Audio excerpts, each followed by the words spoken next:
Hey, what's up mga tambaluslos? Welcome back. Naapod ko yung bagong kwento sa inyo ha. Ang title ani kay Si Bungi og si Buta.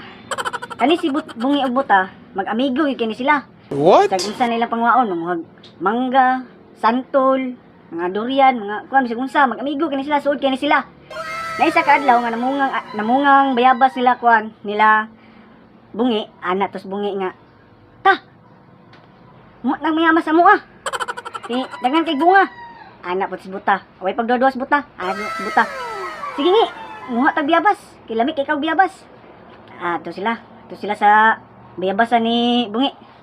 Anas Bungi. Abot sila sa biyabasan. Anas Bungi nga. Ta. Ako lay katkata kay di makakatkata. Kay Buta man ka. Anas Buta. Sige. Basta tagai lang ko diri. Hataki lang ko.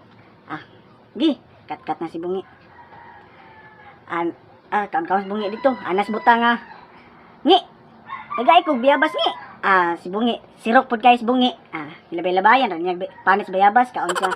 Labayan panis bayabas. Anas Buta na pungutos Buta. Di ka manghatag ni ha. Sige, kat-kat ko. Kat-kat si Buta. Kat-kat bayabas. Nya, ang kanang purol ni Bungi, purti mang lawlawa. What? Anas si Buta. Pag-anak niya. Ngi. Nakoy nakuha ngi, duwak-buwak. Anas Bungi. Ayaw ta.